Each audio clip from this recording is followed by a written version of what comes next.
में विगत दिनों घटनाएं घटी हैं जो न सिर्फ राष्ट्र में बल्कि वाशिंगटन पोस्ट जैसी समाचार एजेंसी में भी इस तरह की बातें पोस्ट की गई हैं कि सीधी में हुई घटना इसमें कई लोगों को अर्धनग्न करके पोस्ट की जा रही है, जबकि हमारा संवैधानिक ढांचा ऐसा है कि किसी भी व्यक्ति को की बेइज्जती नहीं की जा सकती। आइए इस संबंध में हम बात करते हैं। विवेक पांडे शिवसेना के जिलाध्यक्ष हैं और समाज सेवा के क्षेत्र में इनका बड़ा नाम है। इनका क्या कहना है कि जो उस दिन की घटना थी उस संबंध में इनकी क्या राय है? विवेक जी, आपको पता होगा 2-3 की दरमियानी रात सीधी सारी एक घटना घटी थी जिसमें कई लोगों को के खिलाफ पुलिस ने कार्रवाई की है।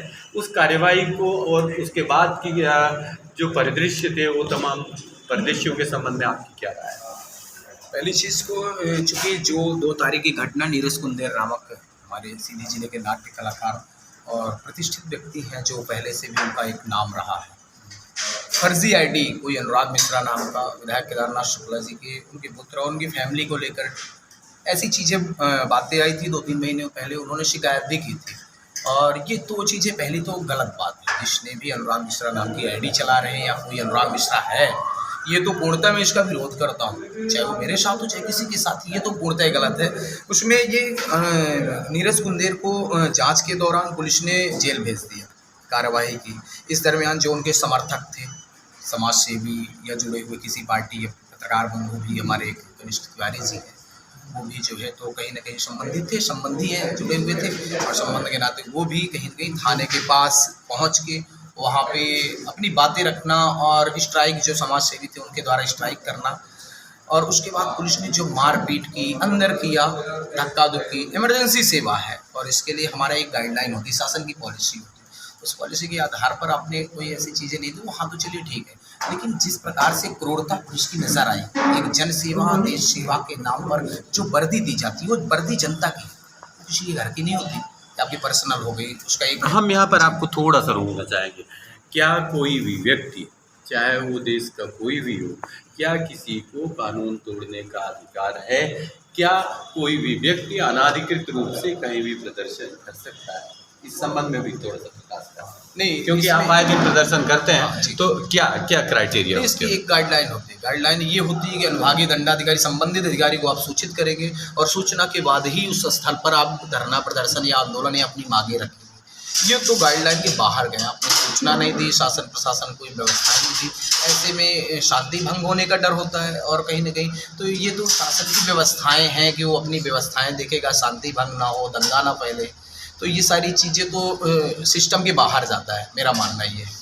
और ये है ही, क्योंकि मैं भी आए दिन जनता के मुद्दों को लेकर, आम जनमानस की समस्याओं को लेकर मैं ज़्यादातर आगे रहता हूँ, लेकिन मेरा ये रहता है कि मैं पहले संबंधित अधिकारी को सूचित करता हूँ, अनुभागीय दंडाधिकारी, उसके बाद थाना एसपी हो या थाना संबंधित थाना हो, सभी जगह मेरा लेटर जाता है, उसके बाद मैं ये सारी चीज़ें करता हूँ। यहाँ तो मैं कड़ा विरोध करता हूँ कि ऐसी चीज़ें करने से पहले मेरी जो पॉलिसी शासन की उसे कम्प्लीटली हमें कम्प्लीट रखना चाहिए। कई लोगों ने इसको पोस्ट किया है कि न्यूड सीन या सेमी न्यूड सीन का है, क्या वो समाज हित में है? उसको आप किस नज़रिए से देखते हैं? कई लोगों ने पत्रकारों शब्द का प्रयोग किया, तो किसी ने कुछ शब्दों का प्रयोग किया कि चौथा स्तंभ नंगा हुआ, तमाम बातें सामने आई। इस संबंध में आपकी क्या राय है? जरूर, इस विषय में मैं बताना चाहूँगा आपको कि मैंने देखा था न्यूज़ नेशन MP छत्तीसगढ़, पत्रकार वाकई में उन्होंने पत्रकारिता की है, कई स्क्रिप्ट भी हैं, मैं अभी मेरे हाल ही में मेरे हाथ में तो नहीं मौजूद है, आप न्यूज़ नेशन में देखिए, कनिष्ठ तिवारी उसमें पत्रकारिता भी किए हैं। साथ में आपको मैं बता दूं, हमारे क्षेत्र के विंध्य क्षेत्र की आवाज़, जिस प्रकार से यूट्यूब चैनल उन्होंने वो किया और स्थापित करके विंध्य की आवाज़ को बुलंद किया, बुंदेलखंड की आवाज़ को एक पहचान दी, उस तरीके से कहीं ना कहीं वो काम करते रहे। आम जनमानस को तो पूर्ण तरीके से ये जानकारी है, वो एक पत्रकार है और जिस तरीके से प्रकाशन हो रही थी खबरें, कोई ये तो नहीं ना यूट्यूब बस में न्यूज़ नेशन का भी ये रही बात जांच का विषय, पत्रकारिता चौथा स्तंभ का जोड़ने का विषय, ये शासन की व्यवस्थाएं हैं कि आपकी लापरवाही थी, आपने पहले क्यों नहीं की? फिर तो ऐसे यूट्यूब चैनल बहुत सारे पत्रकार गली में घूम रहे हैं, आपने क्यों नहीं व्यवस्थाएं देखी? क्या आपका कहना है कि यूट्यूब चैनल वालों के खिलाफ कार्रवाई होनी चाहिए? मेरा मानना ये नहीं है कि यूट्यूब चैनल के खिलाफ कार्रवाई ही होनी चाहिए।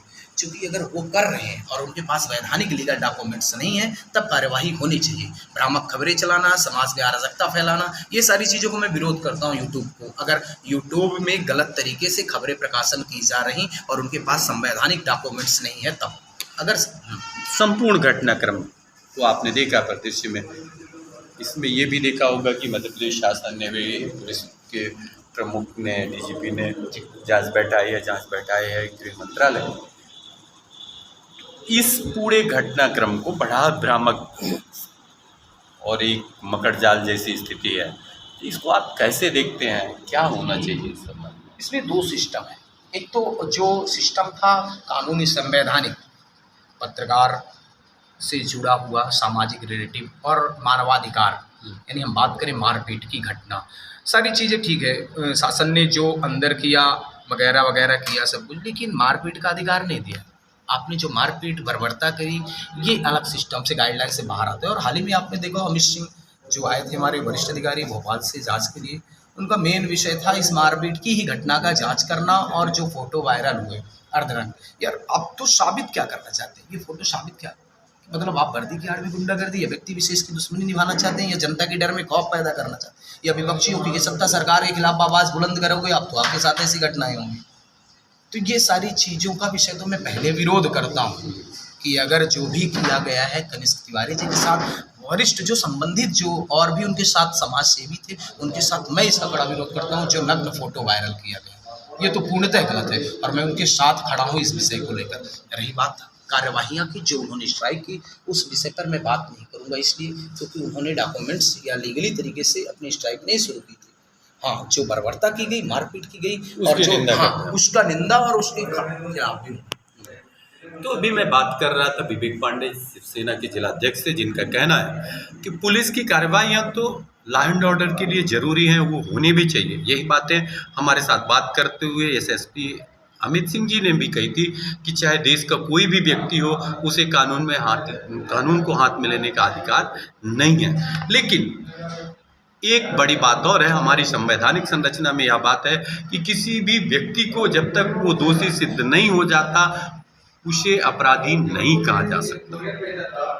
इस घटनाक्रम में भी जिन लोगों के खिलाफ कार्रवाइयाँ हुई तो वो तो उचित है, लेकिन उनकी जिस तरह से न्यूड सीन,